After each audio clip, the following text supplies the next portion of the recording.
சனி பகவான் ஆட்சியாக இருக்கிறார். சனி பகவான் சுக்கிர பகவான் சேர்க்கை.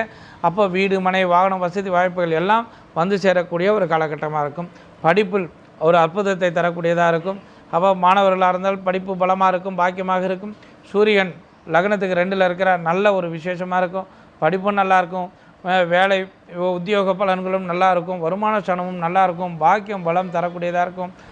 அதாவது உச்சத்தில் சுக்கிரன் உச்சத்தில் அமைவதால் யோகமும் பாக்கியமும் பலமும் வந்து சேரக்கூடிய ஒரு அமைப்பை தரக்கூடிய காலகட்டம் இந்த காலகட்டம். அதனால் இது நல்லா இருக்கும். இந்த காலகட்டம் சிறப்பாக இருக்கிறது. எல்லாம் வல்ல ஸ்ரீ காஞ்சி மகா பெரியவா பொற்பாதம் பணிந்து கொண்டு அன்பு எம்டிவி நேயர்களுக்காக சோபகிருது வருடம் பங்குனி மாதம், இந்த பங்குனி மாதத்துடைய ராசி பலன்களை பற்றி பார்ப்போம்.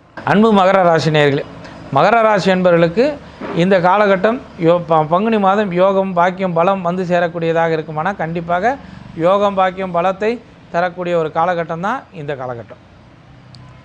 இதில் என்ன ஒரு விசேஷமாக இருக்கும்னா, சுக்கிர பகவான் சனி பகவான் சேர்க்கை. லக்னத்துக்கு 10வது விதியாக வரக்கூடிய சுக்கிர பகவான் உச்சத்தை நோக்கி போகிறார். லக்னத்துக்கு 5வது விதியாக வரக்கூடிய சுக்கிர பகவான் உச்சத்தை நோக்கி போகிறார். அதனால் யோகம் பாக்கியம் தன்னாலே வரக்கூடிய அதிகாரம். 18ஆம் தேதிக்கு மேலே சுக்கிரன் உச்சத்திற்கு போகிறார். சனி பகவான் சுக்கிரன் யோகத்தையும் பாக்கியத்தையும் பலத்தையும் தரக்கூடியது. லக்னத்துக்கு 2வது விதியாக வரக்கூடிய சனி பகவான் ஆட்சியாக இருக்கிறார். சனி பகவான் சுக்கிர பகவான் சேர்க்கை. அப்போ வீடு மனை வாகனம் வசதி வாய்ப்புகள் எல்லாம் வந்து சேரக்கூடிய ஒரு காலகட்டமாக இருக்கும். படிப்பில் ஒரு அற்புதத்தை தரக்கூடியதாக இருக்கும்.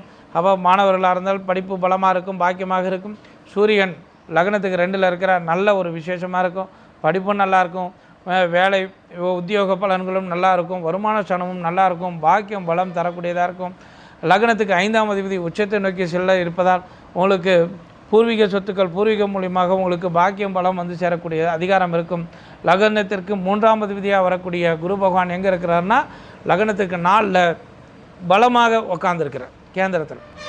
இப்போது கேந்திராதிபதி எங்கே இருக்கிறார்? லக்னத்துக்கு 4ஆம் அதிபதியாக லக்னத்துக்கு 2ல் சூரியன் சனி பகவான் சேர்க்கை. இப்போ சனி பகவான் செவ்வாய் சேர்க்கை, செவ்வாய் சுக்கிர சேர்க்கை இப்படி இருக்கும். அதனால் இந்த ஜாதகருக்கு இந்த செவ்வாய் சுக்கிர சேர்க்கை ஒரு யோகத்தையும் பாக்கியத்தையும் தரக்கூடிய ஒரு தன்மை. இப்போ 3ஆம் இடத்துல ராகு பகவான் இருக்கிறார். தைரிய வீரிய ஸ்தானம் என்று சொல்லக்கூடிய அற்புதமான ஸ்தானம். தைரிய வீரியத்தில் ராகு பகவான் இருக்கும்போது இந்த இடத்துல சுக்கிர ராகு சேர்க்கை நடக்கும். தைரிய வீரியங்கள் அதீத தைரியத்தை கொடுக்கும், பாக்கியத்தை பலத்தை கொடுக்கும். ஒருத்தர் எப்பயுமே தைரியமாக இருந்துட்டார்னா அவருக்கு யோக பலன் தன்னாலேயே வந்து சேரக்கூடியதாக இருக்கும். ஆனால் தைரிய வீரிய ஸ்தானாதிபதி நல்லா இருக்கிறார். இங்கே சுக்கிரன் 10ஆம் அதிபதியாக வரக்கூடியவரும் 5ஆம் அதிபதியாக அவர் ஆழ்மன சிந்தனைக்கு உண்டானவராக இருக்கக்கூடியவரும் அதாவது உச்சத்தில் சுக்கிரன் உச்சத்தில் அமைவதால் யோகமும் பாக்கியமும் பலமும் வந்து சேரக்கூடிய ஒரு அமைப்பை தரக்கூடிய காலகட்டம் இந்த காலகட்டம். அதனால் இது நல்லா இருக்கும். இந்த காலகட்டம் சிறப்பாக இருக்கிறது. லக்னத்திற்கு 5ஆம் அதிபதி உச்சம் பெறுகிறார் சுக்கிர பகவான். சுக்கிர ராகு சேர்க்கை. கூட யார் சேர்றார்? புதன் சேர்றார். புதன் அதாவது சுக்கிரனுக்கு 2ல் மேஷத்தில் புதன் வந்துடுவார் 12ஆம் தேதிக்கு பிறகு. அதில் இது வரைக்கும் நீசமாக இருக்கக்கூடிய 9ஆம் அதிபதியாக இருக்கக்கூடிய நீசமாக இருக்கிற அப்புறம் வந்து எங்கே வருதுன்னா சுக்கிரன் சுகஸ்தானத்தில் புதக்கேது தொடர்பு. அப்போது இந்த இடத்துல குருவும் புதனும் சேரும்போது குரு புதன் நமக்கு கடுமையான ஒரு பாதிப்பை ஏற்படுத்தும். ஆழ்மன சிந்தனைகள் ஒரு விதமான பாதிப்பை ஏற்படுத்தக்கூடியது. இந்த காலகட்டத்தில் நமக்கு பலவீனமாக அப்படின்னா, பலம் பெரிய ஒரு பலமாக இருந்தாலும் கூட ஒரு சின்ன சின்ன பலவீனங்கள் நமக்கு வரும். ஒரு பலவீனம்ன்றது மன சோர்வை கொடுக்கும். புதன் வந்து குருவும் புதனும் சேரும்போது நமக்கு ஒரு சின்ன ஒரு மன அழுத்தம், சஞ்சலம், ஒரு விரக்தி, இந்த மாதிரி ஒரு விதமான படபடப்பு இதெல்லாம் தரக்கூடிய ஒரு தன்மை இருக்கும். அதனால் நீங்கள் எதுவும் அந்த காலகட்டத்தில் ஜீவசமாதி வழிபாடு மேற்கொள்வதும் புதன் பெருமாள் கோவில் வழிபாடு மேற்கொள்வதும் யோகத்தையும் பாக்கியத்தையும் பலத்தையும் தரக்கூடிய ஒரு அற்புதமான காலகட்டமாக இருக்கும்.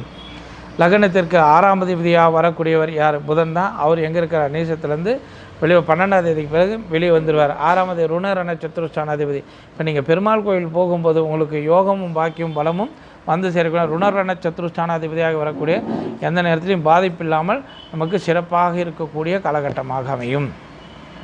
7ஆம் அதிபதியாக வரக்கூடிய பாக்கியமாக இருக்கிறாரா, பலமாக இருக்கிறாரா, சந்திரக்கேது தொடர்பு நடக்கும். அதனால் இந்த இடத்துல கலத்திரம் அவர் மனக்குழப்பத்தில் இருக்கக்கூடிய ஒரு தன்மை. மகர ராசி என்பவர்களுக்கு மனக்குழப்பங்கள், சஞ்சலங்கள், ஒரு மாதிரி வேதனை, விரக்தி இது இருக்கலாம். இல்லை கலத்திரத்துக்கு, அதாவது மனைவி ஸ்தானத்துக்கோ நண்பர்களுக்கோ அவங்க நம்மக்கிட்ட வந்து கொஞ்சம் கடுமையான ஒரு மனக்குழப்பத்தில் இருக்கிறேன், ஒரு ஸ்ட்ரெஸ்ஸாக இருக்கிறேன் அப்படின்னும்போது நம்ம கலத்திரத்தை அடிக்கடி கவனிக்கக்கூடிய ஒரு நிலை இருக்கிறது. கலத்திரம் என்பது மனைவி ஸ்தானமோ இல்லை கணவன் ஸ்தானமோ, அதாவது ஆணாக இருந்தால் மனைவியை குறிக்கும், பெண்ணாக இருந்தால் கணவனை குறிக்கும். அதனால் இந்த இடத்துல யாருக்கு அந்த மனக்குழப்பம் இருக்கும் அப்படின்றத இங்கே நம்ம தெரிஞ்சுக்கலாம். மனக்குழப்பம், சஞ்சலம், ஒரு மாதிரி தேவையில்லாத ஒரு சஞ்சலம், விரக்தி இதெல்லாம் இருக்கும். நேயர்களே, இதெல்லாம் நம்ம போகிறதுக்கு காளியோட பரிகாரங்கள், இந்த மகர ராசி என்பவர்களுக்கு காளியோட பரிகாரங்கள் சென்று காளி பரிகாரங்களை மேற்கொள்வது யோகத்தையும் பாக்கியத்தையும் பலத்தையும் தரும். காளி பரிகாரம் பரிகாரம்னா நம்ம அங்கே எங்கே போய் என்ன காளி கோயில் போகிறோம், சாமி கும்பிட்றோம், வந்துடும். நீங்கள் எந்த கோயிலாக இருந்தாலும் போகிறீங்க, சாமி கும்பிட்றீங்க, வரீங்க, இந்த மாதிரி வாங்க, உங்களுக்கு யோகம் பாக்கியம் வரக்கூடியதாக இருக்கும். தேவைப்படும் பட்சத்தில் ஒரு சில பரிகாரங்கள் நம்ம மேற்கொண்டே ஆக வேணும். அவருடைய ஜனன ஜாதகத்தில் வைத்து தான் என்னென்ன பொருள் கொடுக்கணும், என்ன கர்மா நமக்கு என்ன இருக்குது, அதெல்லாம் நம்ம யோசிக்கிறது அவர்களுடைய ஜனன ஜாதகத்தில் வைத்து தான் நம்ம பார்க்கணும். இப்போதைக்கு நமக்கு வந்து மகர லக்னத்துக்கு எப்படி இருக்குது, நீங்கள் காளி கோயில் போயிட்டு வாங்க, யோகம் பாக்கியம் வரக்கூடியதாகவும். லக்னத்துக்கு 9ஆம் இடத்தில் கேது பகவான் இருக்கிறார். கேது பகவான் ஞானக்காரகன் கன்னி வீட்டில் இருக்கும்போது, புதன் வீட்டில் இருக்கும்போது ஒரு யோகத்தை தரக்கூடியவராக, ஞானவானாக இருக்கக்கூடியவர், யோகத்தையும் பாக்கியத்தையும் பலத்தையும் தரக்கூடியது, அற்புதமானவராக இருக்கக்கூடியவர். லாபாதிபதியாக வரக்கூடிய செவ்வாய் எங்கே இருக்கிறாருன்னா லாபாதிபதியும் சுகஸ்தானாதிபதியும் இருக்கக்கூடிய லக்னத்துக்கு 2ல் செவ்வாய் சனி பகவான் இருக்கிறக்கா. அதனால் லாபம் நல்லா இருக்குமா? கண்டிப்பாக லாபம் விரயங்கள் ஆகாமல் நல்லாக இருக்கும், பாக்கியமாக இருக்கும், பலமாக இருக்கும். அதனால் நேயர்களே, இந்த காலகட்டத்தில் நீங்கள் காளி வழிபாடும் பெருமாள் வழிபாடும் மேற்கொள்ளுங்கள். யோகமும் பாக்கியம் பலமும் இல்லம் தேடி வரக்கூடிய அமைப்பாக இருக்கும்.